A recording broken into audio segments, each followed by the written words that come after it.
সরকার নির্বাহী আদেশে কার্যক্রম নিষিদ্ধ থাকা দল আওয়ামী লীগকে নিয়ে সরকার উপর মহল থেকে বক্তব্য দেওয়ার হিড়িক পড়েছে। প্রথমে স্বরাষ্ট্রমন্ত্রী, তারপরে আইসিটির চিফ প্রসিকিউটর দুজনেই আওয়ামী লীগকে দল হিসেবে নিষিদ্ধের জন্য আইনি ও বিচারের পথে হাঁটার ইঙ্গিত দিয়ে বক্তব্য দিয়েছেন।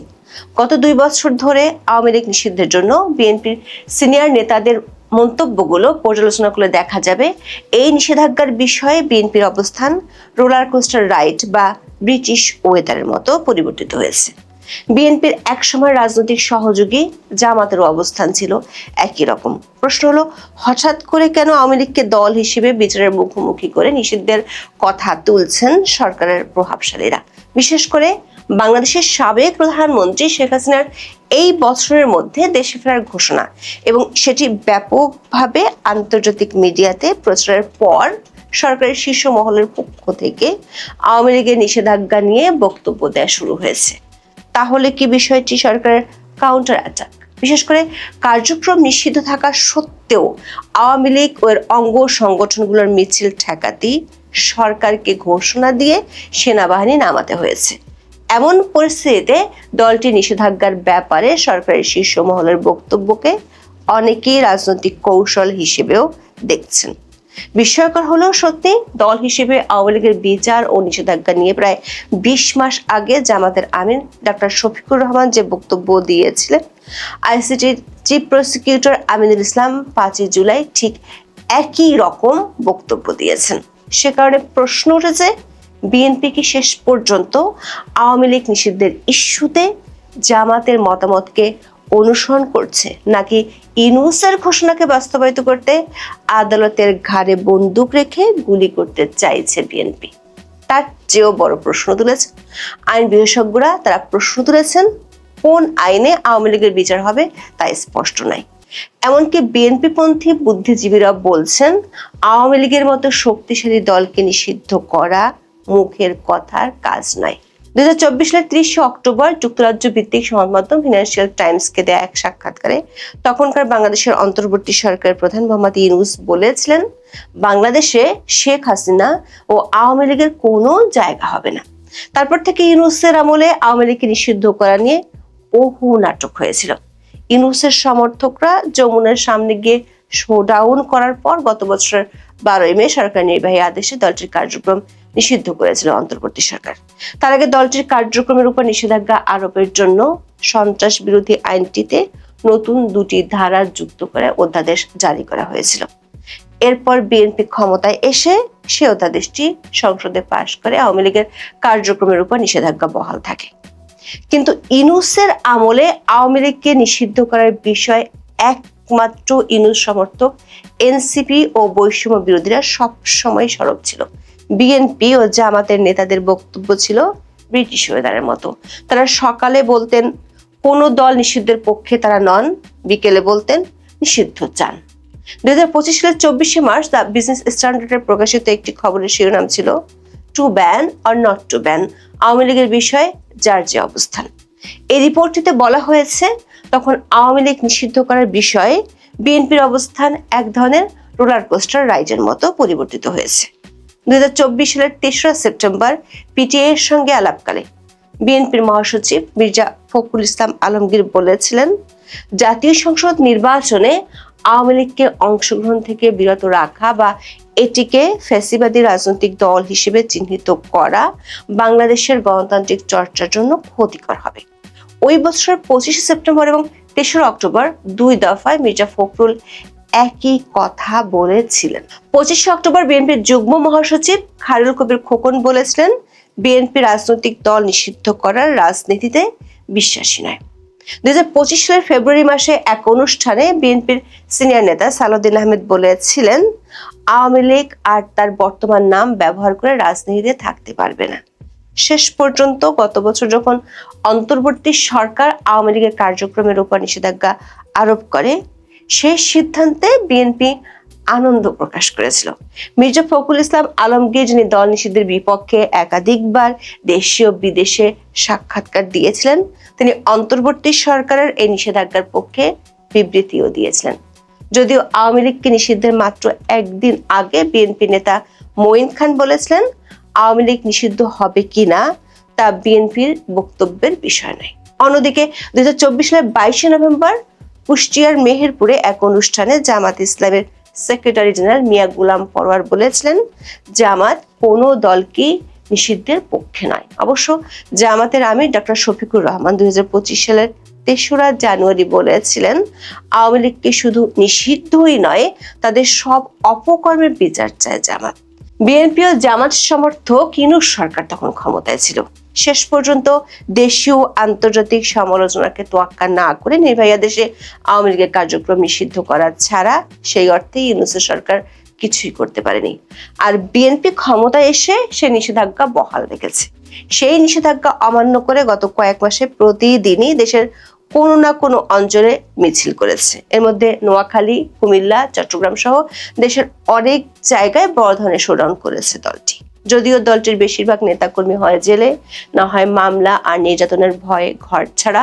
দলটির বহু সিনিয়র নেতা আছেন দেশের বাইরে।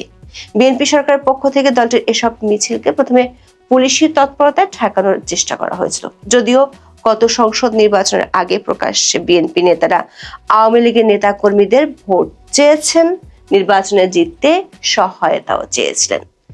দলটির মিছিল ও শোডাউনের তৎপরতা বাড়লে গত 23 জুন আওয়ামী লীগের প্রতিষ্ঠা বার্ষিকী উপলক্ষে সরকার 8 দিনের জন্য সেনাবাহিনীকে ব্যারাক থেকে ফিরিয়ে আনে। এরপর গত 28 জুন ভারতীয় সংবাদ মাধ্যম এনডিটিভিতে বাংলাদেশের সাবেক প্রধানমন্ত্রী ও আওয়ামী লীগের সভানেত্রী শেখ হাসিনার একটি ইমেল সাক্ষাৎকার প্রকাশিত হয়। সেই সাক্ষাৎকারে তিনি প্রথমবারের মতো বলেন, তার বিরুদ্ধে মৃত্যুদণ্ড থাকা সত্ত্বেও এই বছরের মধ্যেই তিনি বাংলাদেশে ফিরবেন। ওই সাক্ষাৎকারটি রয়টার্স ও এএফপিতে প্রকাশিত হওয়ার পর বিশ্বব্যাপী ছড়িয়ে পড়ে। বাংলাদেশের বাইরে 97টি সংবাদ মাধ্যমে সাক্ষাৎকারটি প্রকাশিত হয়েছে। সরকারের একাধিক সূত্র বলছে, এই সাক্ষাৎকারটি সরকার ও বিএনপি শীর্ষ মহলকে ভাবিয়ে তুলেছে। দেশের সবখানে শেখ হাসিনার এই ঘোষণা নিয়ে আলোচনা হচ্ছে। বিষয়টি নিয়ে সরকারের মধ্যে অস্বস্তি থাকলেও সরকারের শীর্ষ মহল থেকে এটি নিয়ে তেমন কোনো প্রতিক্রিয়া জানানো হয়নি। গত 4 জুলাই রাজধানী ঢাকায় এক অনুষ্ঠানে প্রধানমন্ত্রী তারেক রহমানের উপস্থিতিতে স্বরাষ্ট্রমন্ত্রী সালাউদ্দিন আহমেদ অভিযোগ করেন, আওয়ামী লীগের মধ্যে অনুশোচনা নেই, দোষ স্বীকারের মানসিকতাও নেই, উল্টো বিদেশে বসে তারা বাংলাদেশের গণতান্ত্রিক সরকারের বিরুদ্ধে ষড়যন্ত্র করছে। তিনি বলেন, আওয়ামী লীগের রাজনৈতিক পতন হয়েছে, রাজনৈতিকভাবে নিপাত হয়েছে, নির্মূল হয়েছে, দাফন হয়ে গেছে দিল্লিতে। সেই আওয়ামী লীগ বাংলাদেশে আর কোনোদিন রাজনীতি করতে পারবে না। রাজনৈতিক দল হিসেবে আওয়ামী লীগের বিচারের প্রসঙ্গ টেনে তিনি বলেন, খুব শিগগির রাজনৈতিক দল হিসেবে তাদেরকে বিচারের কাঠগড়ায় নেওয়া হবে। এর পরদিন বিষয়টি নিয়ে কথা বলেন আন্তর্জাতিক অপরাধ ট্রাইব্যুনালের চিফ প্রসিকিউটর আমিনুল ইসলাম। তিনি বলেছেন, আওয়ামী লীগ আমলে প্রণীত আইনে দলটি নিষিদ্ধ হতে পারে। তার মতে আন্তর্জাতিক অপরাধ ট্রাইব্যুনাল এবং সন্ত্রাস বিরোধী আইনের অধীনে মানবতা বিরোধী অপরাধ ও সন্ত্রাসের অভিযোগে আওয়ামী লীগের বিরুদ্ধে তদন্ত চলছে।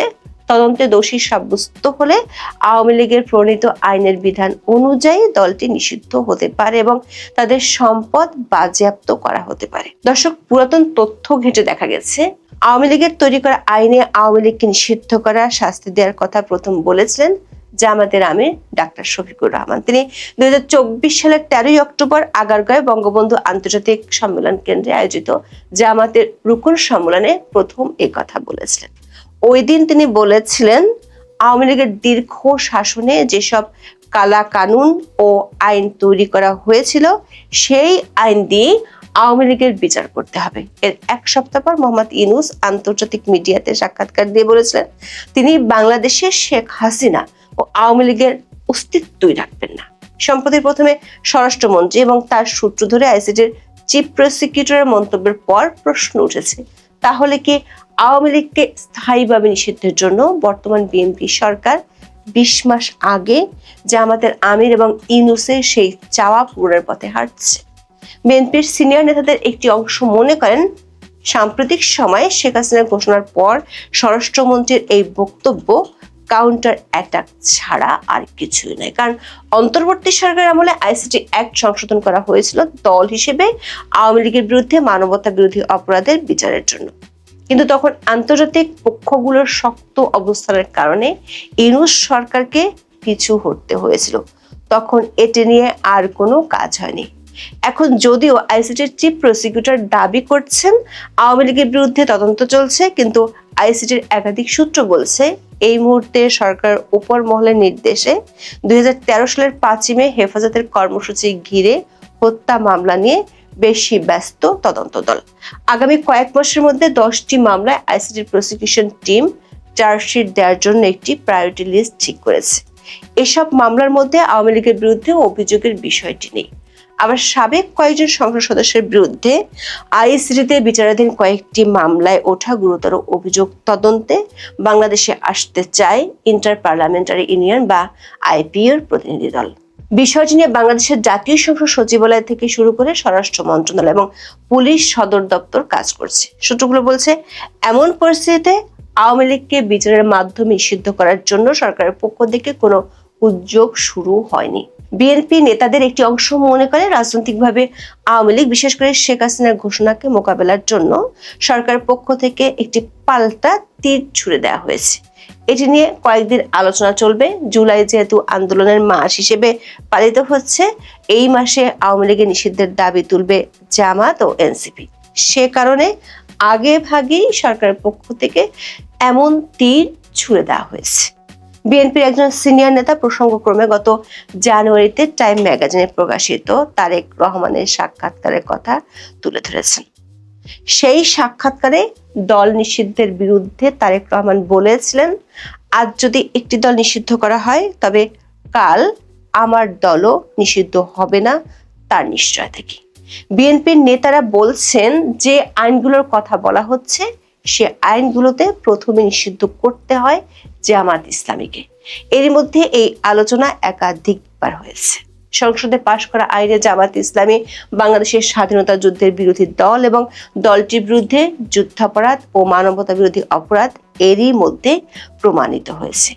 সেই দলটিকে সংসদে রেখে মুক্তিযুদ্ধের পক্ষের আওয়ামী লীগকে নিষিদ্ধ করলে দীর্ঘমেয়াদে রাজনীতিতে বিএনপির অবস্থান নড়বড়ে হয়ে যেতে পারে, এমন আশঙ্কা দলটির সিনিয়র নেতাদের মধ্যে আছে। আবার 21শে আগস্টের গ্রেনেড হামলার মতো নৃশংস ঘটনার জন্য ভবিষ্যতে যে কোনো সময় বিএনপিকেও যে কেউ আদালতের কাঠগড়ায় দাঁড় করাতে পারে। এদিকে দেশ রূপান্তরের এক সংবাদে সুপ্রিম কোর্টের সিনিয়র আইনজীবী শাহদিন মালিকের বক্তব্য তুলে ধরে বলা হয়েছে, কোন আইনে কিভাবে আওয়ামী লীগের বিচার করা হবে সেটি অস্পষ্ট। তিনি মনে করেন পৃথিবীতে কোনো দলকে বিচারের মুখোমুখি করা ও আদালতের সামনে নিষিদ্ধ করার নজির নেই। অন্যদিকে আদালতের মাধ্যমে রাজনীতিতে সুদূর প্রসারী বিপজ্জনক প্রভাব পড়ার আশঙ্কা করছেন বিশ্লেষকরা। এমনকি বিএনপি পন্থী বুদ্ধিজীবী হিসেবে পরিচিত অধ্যাপক ডক্টর শহীদুজ্জামান দেশ রূপান্তরকে বলেছেন, আওয়ামী লীগের মতো শক্তিশালী একটি দলকে বিচারের মুখোমুখি করা, নিষিদ্ধ করা মুখের কথায় হয়ে যাবে না। এর জন্য যথেষ্ট গ্রাউন্ড ওয়ার্ক করা প্রয়োজন, জনমত গড়ে তোলা দরকার। সেগুলোর কোনোটি এ পর্যন্ত করা হয়নি।